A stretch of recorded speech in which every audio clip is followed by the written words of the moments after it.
আপনি কি জানেন পৃথিবীর ইতিহাসের সবচেয়ে বড় অহংকারী, অত্যাচারী এবং নিজেকে খোদা দাবি করা মিশরের মেইন বাদশাহ ফেরাউন একদিন মেলামেলা সাধারণ একজন মানুষ ছিল?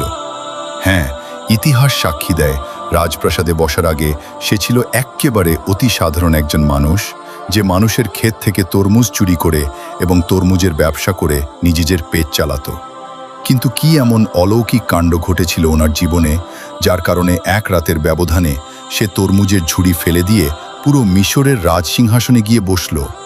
আর কেনই বা শয়তানের ধোকায় পড়ে সে নিজেকে পৃথিবীর মেইন রব বলে দাবি করেছিল? আজ আমরা আপনাদের নিয়ে যাব ইতিহাসের সেই রহস্যময় অন্ধকার অধ্যায়ে, যা শুনলে আপনার গায়ের পশম 1 সেকেন্ডে খাড়া হয়ে যাবে। তাই 1 সেকেন্ডও না কেটে পুরো ভিডিওটি শেষ পর্যন্ত মনোযোগ দিয়ে দেখুন, কারণ আজকের ভিডিওটি আপনার জীবনের মেইন চিন্তা এক্কেবারে বদলে দিতে পারে। ইতিহাসের পাতায় ফেরাউনের আসল নাম পাওয়া যায় ওলীদ বিন মুসা। সে দেখতে মেলা কুৎসিত ছিল, ওনার একটি পা সামান্য খাটো ছিল এবং ওনার মাথায় মেলা বড় বড় চুল ছিল। ওনার কপাল এত বেশি খারাপ ছিল যে সে যে কাজই করতে যেত ওটাতেই এক্কেবারে লস হতো। অবশেষে কোনো উপায় না পেয়ে সে তরমুজের ব্যবসা শুরু করে, কিন্তু ওনার লোভ ছিল মেলা বেশি। সে রাতের অন্ধকারে অন্য কৃষকদের ক্ষেত থেকে বড় বড় তরমুজ চুরি করত এবং সকালে বাজারে নিয়ে ওগুলো চড়া দামে বিক্রি করত। ওনার এই চুরির অভ্যাসের কারণে ওখানকার মানুষ ওনাকে মেলা অপমান করত। প্রতিদিন মানুষের গালি আর অবহেলা সহ্য করতে করতে ওনার মনের ভেতরে পুরো পৃথিবীর প্রতি মেলা বড় ক্ষোভ আর হিংসা তৈরি হয়। সে মনে মনে ভাবতে থাকে কিভাবে এই গরিবের জীবন থেকে মুক্তি পাওয়া যায় এবং কিভাবে ওখানকার মানুষের ওপরে ওস্তাদের মতো রাজত্ব করা যায়। ঠিক তখনই ওনার এই চরম লোভ আর ক্ষোভের সুযোগ নেয় অভিশপ্ত শয়তান। এক রাতে ফেরাউন যখন মেলা চিন্তিত হয়ে একটি অন্ধকার বনের পাশে বসেছিল, তখন ওনার সামনে মানুষের বেশ ধরে স্বয়ং শয়তান এসে হাজির হয়।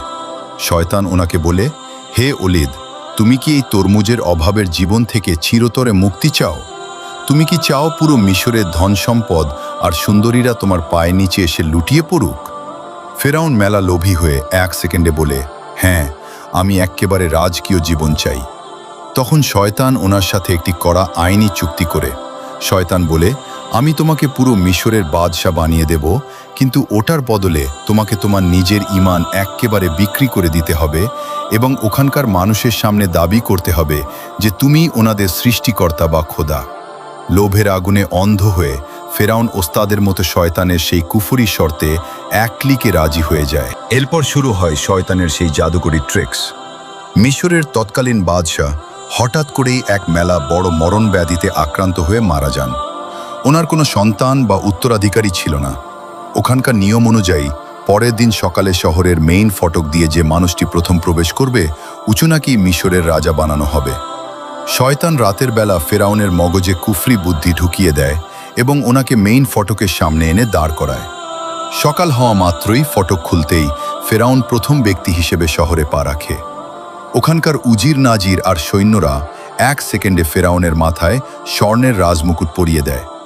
সুবহান আল্লাহ!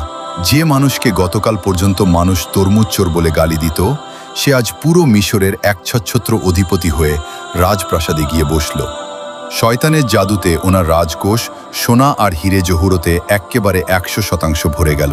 ধন সম্পদ আর মেলা ক্ষমতার লোভে ফেরাউন এক্কেবারে অন্ধ হয়ে গেল। ওনার 4টি মেইন লক্ষণ দেখা দিল। ওনার জীবনে কোনোদিন কোনো অসুখ হতো না, ওনার মাথা কোনোদিনও ব্যথা করতো না, ওনার চুল পাকা হতো না এবং ওনার কখনো খিদে বা তৃষ্ণা পেত না। শয়তানের এই অলৌকিক কুফরি ফাঁদে পড়ে ফেরাউন ওখানকার নিরীহ মানুষদের বলতে শুরু করলো, আনা রাব্বুকুমুল আলা, অর্থাৎ আমি তোমাদের সবচেয়ে বড় খোদা। নাউজুবিল্লাহ!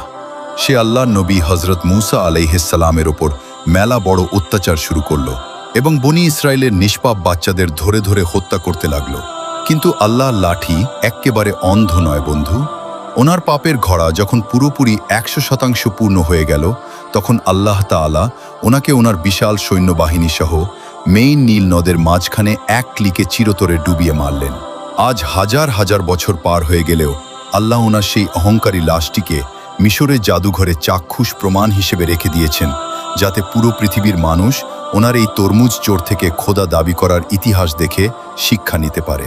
হে আমার প্রিয় ভাই ও বোনেরা, ফেরাউনের এই ইতিহাস আমাদের এক্কেবারে পানির মতো পরিষ্কার বুঝিয়ে দেয়, লোভ আর অহংকার মানুষকে 1 সেকেন্ডে ধ্বংসের অতল গহ্বরে নামিয়ে দেয়। আল্লাহ আমাদের যে হালাল রিক দিয়েছেন তাতেই আমাদের মেলা সন্তুষ্ট থাকা উচিত।